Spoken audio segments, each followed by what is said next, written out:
Le dernier quart d'heure de Smart Bourse, chaque soir c'est le quart d'heure thématique et c'est un rendez-vous récurrent avec le PDG de la financière Galilée, Ronnie Michali, qui est à mes côtés. Bonsoir Ronnie. Bonsoir Grégoire. Oui, le thème avec vous à chaque fois, c'est comment s'y retrouver dans la jungle thématique. Vous en avez fait une proposition de valeur importante dans les outils que vous mettez à disposition, que ce soit à travers les fonds que vous créez pour vos clients ou même les outils que vous mettez à disposition des conseillers en gestion de patrimoine. Votre conviction, je la rappelle Ronnie, c'est que demain, un portefeuille action sera avant tout un portefeuille thématique. Tout à fait, exactement. Et c'est pour ça qu'on a lancé le fonds Galilée World Equity Thematics. Donc ça y est, c'est lancé. Donc qui est la concrétisation de cette conviction, c'est ça ? Tout à fait. Alors on avait Galilée Global Thematics, qui est un fonds flexible thématique. Et là, on a Galilée World Equity Thematics, qui est en fait un fonds qui a vocation à investir sur les fonds actions thématiques en architecture totalement ouverte. Les thématiques, on les sélectionne avec notre outil d'analyse, le Codex des thématiques, que vous connaissez. Ah ouais, bien sûr. Que vous commencez à bien connaître, on va dire. Et les fonds, on les sélectionne grâce à notre modèle d'analyse propriétaire de sélection de fonds. Donc c'est un fonds de fonds actions thématiques. Tout à fait. Avec 5 grandes verticales, 5 grands piliers thématiques en l'occurrence. Ronnie, alors quels sont-ils justement les 5 axes d'investissement là, que vous avez choisis ? Alors le Codex en fait a segmenté les thématiques en 5 grands piliers thématiques. Donc en fait on a la révolution digitale et robotique, on a les évolutions démographiques, on a la transition énergétique, on a les nouveaux modes de consommation et on a l'émergence des classes moyennes. Et avec tous ces 5 piliers thématiques, on retrouve les grandes méga-trends, les grandes perspectives économiques mondiales pour les prochaines années.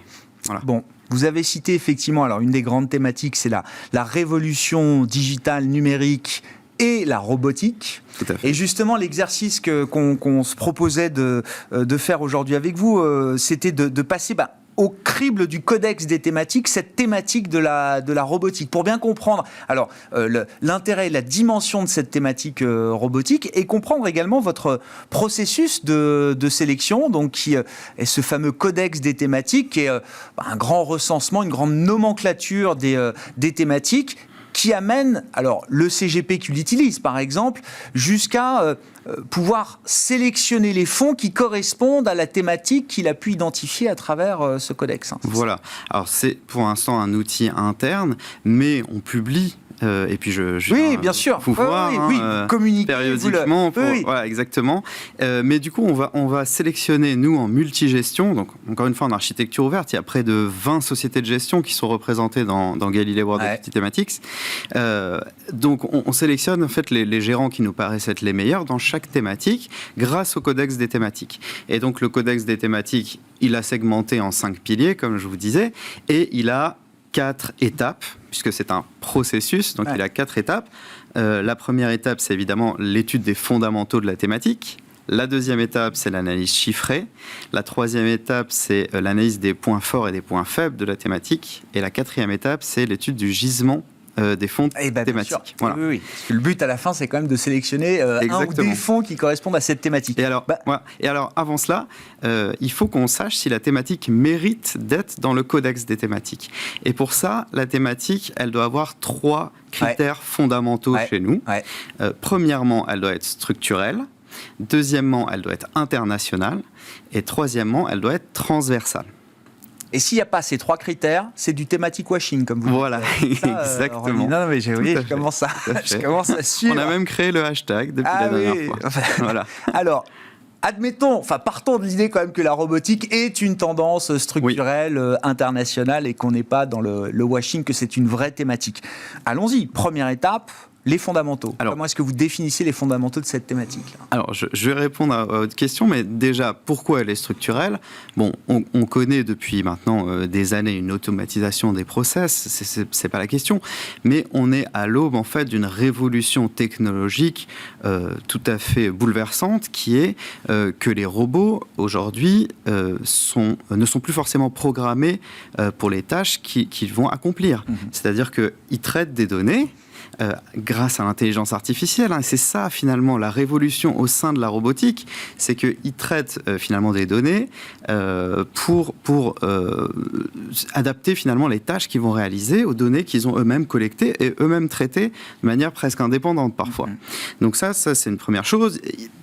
Au niveau des chiffres, juste citer un petit chiffre, 66 robots pour 10 000 employés en 2015, on est en 2021, 113 robots pour 10 000 employés dans le monde, donc ça ne fait qu'augmenter, rien qu'en 2021, plus 12% de commandes de robots dans le monde.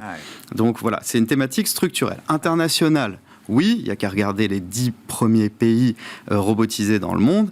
On peut s'apercevoir rapidement qu'ils sont séparés entre les différents continents qui sont importants pour l'économie mondiale, c'est-à-dire évidemment l'Asie, l'Europe, plutôt l'Europe occidentale et l'Amérique du Nord. Et transversale, alors on trouve des robots partout maintenant, Grégoire.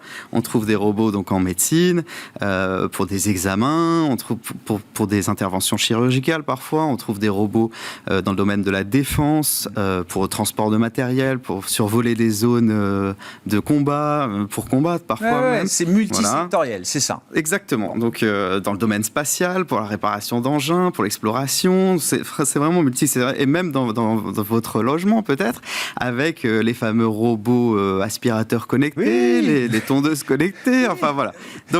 Donc c'est une thématique qui mérite d'être dans le codex et du coup, analysons-la. Ouais. Quels sont les fondamentaux, effectivement, de cette thématique robotique, Ronnie? Alors, les fondamentaux, j'en ai un tout petit peu parlé, mais voilà, c'est effectivement qu'on est dans une révolution où les appareils robotiques modernes sont capables de traiter des informations et de s'adapter en conséquence. Ça, c'est vraiment l'un des fondamentaux les plus importants.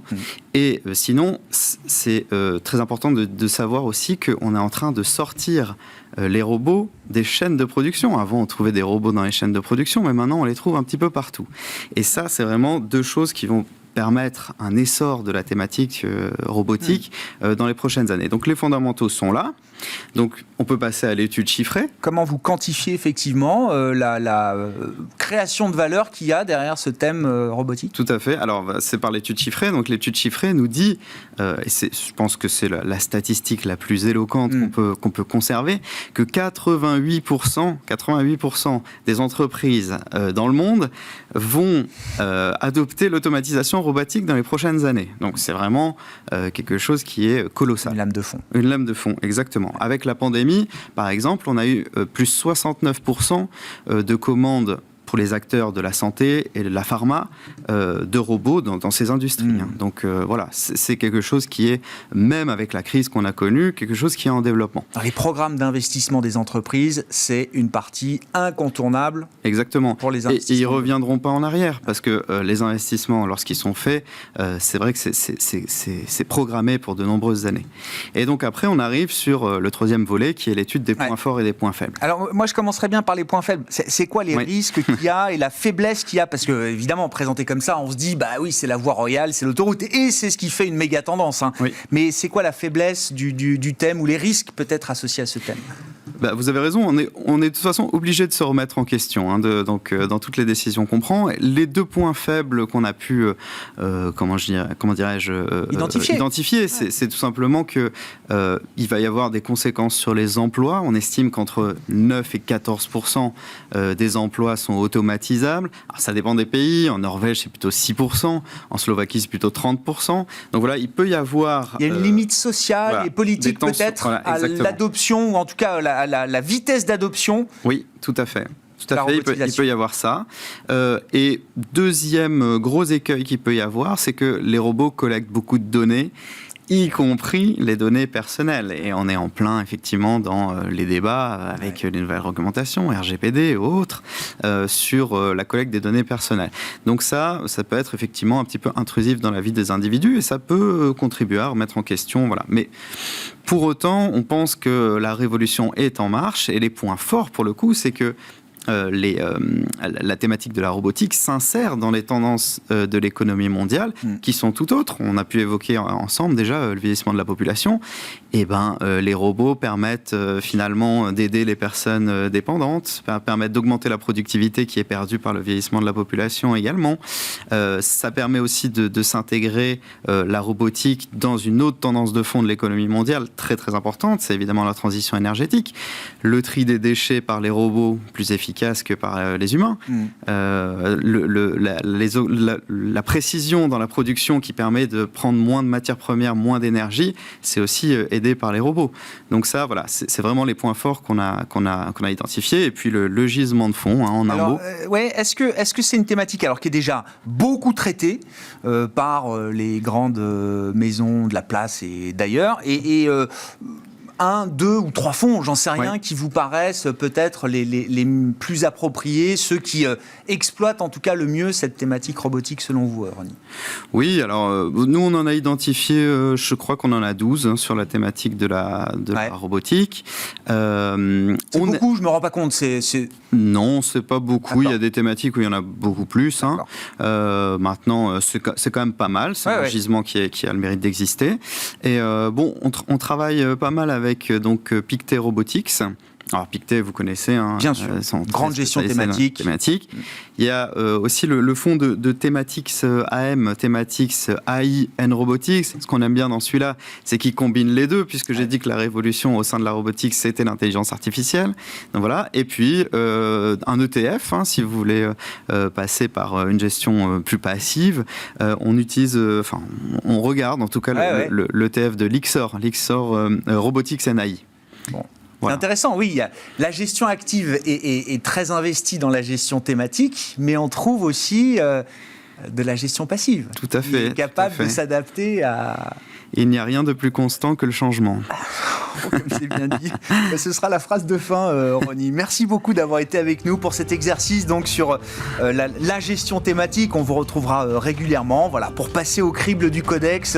À chaque fois, une thématique en particulier. C'était la thématique robotique qu'on abordait avec vous. Et Ronnie Michali, donc, qui était à mes côtés en plateau, le PDG de la financière Galilée, invité du quart d'heure thématique de Smart Bourse ce soir. On se retrouve demain en direct à 12h30 sur Bismart.